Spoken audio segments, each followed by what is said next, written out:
Good morning. First of all, I'd like to thank the organizers for this opportunity to present our work here. I have no disclosures. 11q deletion can be found in up to 20% of CLL cases at diagnosis, and it's related with poor outcomes.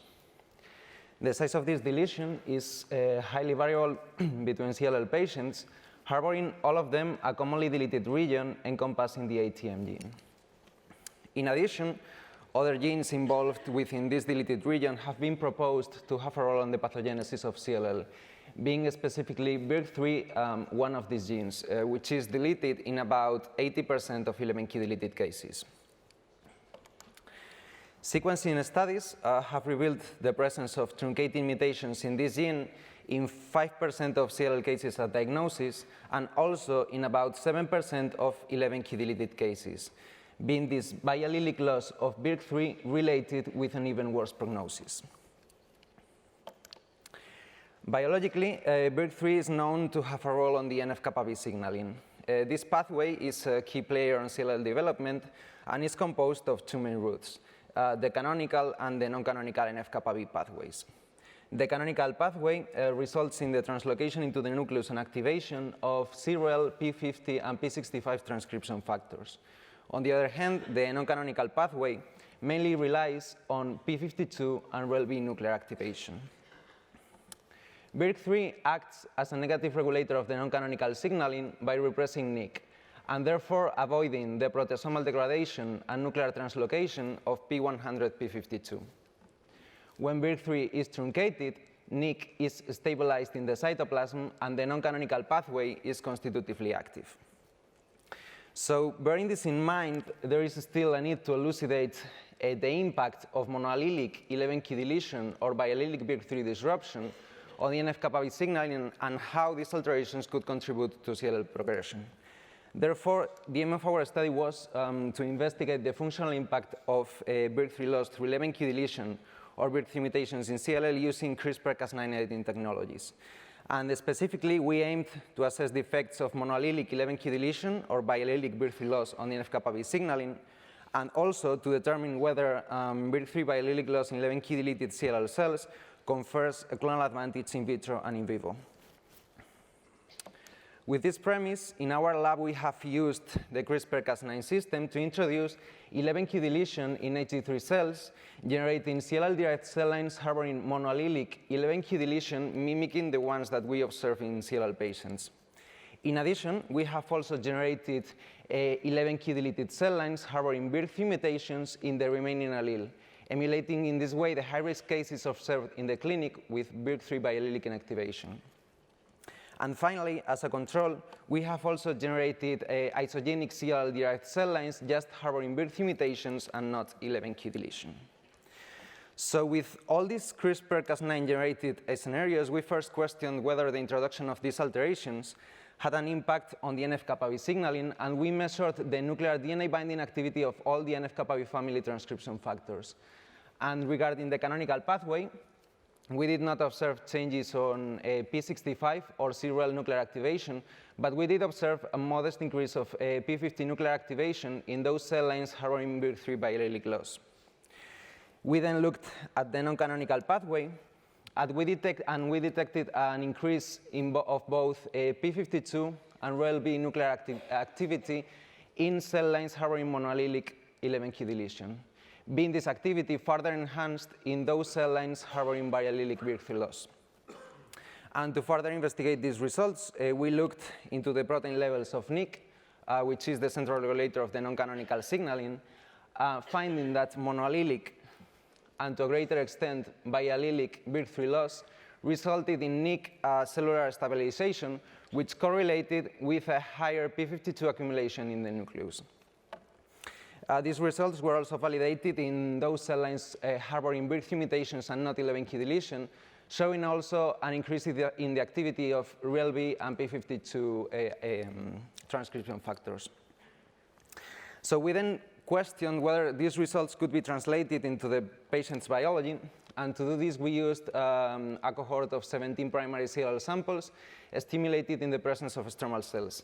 And we analyzed the p52 DNA binding activity of these samples, showing that BIR3 deleted cases had indeed higher p52 activity than BIR3 wild-type patients. In addition, we also analyzed a homogeneous group of 11q deleted CLL patients by Western blot, showing that those patients harboring an 11q deletion encompassing BIR3 gene had detectable levels of NIC and higher P100, P52 processing than those patients that harbored an 11q deletion that did not include BIR3 within their deleted region. So with these results, we then questioned whether, whether this modulation of the non-canonical NF-kappa signaling had an impact on CLL cell growth. And we first performed in vitro proliferation studies, and we found that biallelic BIR3 deleted cells had enhanced proliferation. We then validated these results with an in vivo subcutaneous xenograft, showing also that BIR3 mutated cells generated larger tumors than wild-type cells. And considering that these BIR3 alterations are related to a shorter time to first treatment and CLL progression, we next determined whether these cell lines harboring biallelic BIR3 loss had clonal advantage when co-cultured with wild-type cells in clonal competition experiments. And indeed, we showed that BIR3 mutated cells could outgrow wild-type cells in these experiments. And in the same way, we compared monoallelic 11q deleted cell lines with cell lines harboring BIR3 biallelic loss, showing that these cells with BIR3 biallelic loss were also able to outperform monoallelic 11q deleted cell lines in this clonal competition experiment. And we then investigated this phenotype in vivo by injecting these CRISPR-Cas9 editing cell lines intravenously into NSG mice, analyzing the ability of these cells to propagate in the spleen. And with this, we observed that mice injected with BIR3 mutated or 11q deleted BIR3 mutated cells showed an increase of human CD45 positive cells in the spleen when compared to wild type or monoallelic 11q deleted xenotransplanted mice. Moreover, immunohistochemistry analysis from spleens collected from these mice also showed evidence of non-canonical NF-kappa activation in BIR3 mutated and 11q deleted BIR3 mutated xenotransplanted mice. And to sum up, I would like to highlight that BIR3 loss in CLL cells activates the non-canonical NF-kappa signaling through NIC cytoplasmic stabilization and RELB P52 nuclear translocation and activation, and also that biallelic BIR3 disruption confers a clonal advantage of CLL cells in vitro and accelerates the leukemic progression in an in vivo xenograft model.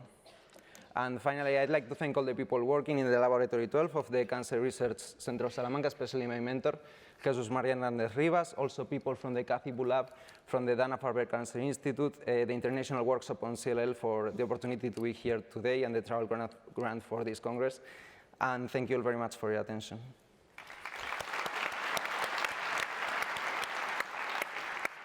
Thank you, Miguel, for excellent talk. We have time for 1 or 2 questions. Yes. Hey, maybe I'll get us started. Okay. So do your results suggest anything for BIR3 patients that potentially, because NF-kappa is difficult to target. Right. So is there something that with the non-canonical pathway that your results could suggest, or even potentially use your cell line as a tool for screening novel molecules for BIR3 inhibition? Yeah, that's definitely our ultimate goal, to use this cell, if these cell lines we have generated could be used as in an in vitro strategy to try therapeutic targets. And regarding the non-canonical pathway, NIC could be targeted. We have ongoing experiments on that, so maybe that could be one possible target. Thank you, Miguel. If there are no more questions. Oh, yeah. Sorry. I have a question. We know NF-kappa pathway can promote the expression of PD-L1. So, do you take some experiments to test the difference on BIR3 loss or not in CLL lines? about the expression of PD-L1? Thank you. Thank you. No, we haven't performed those experiments. Thank you. Okay, thank you very much.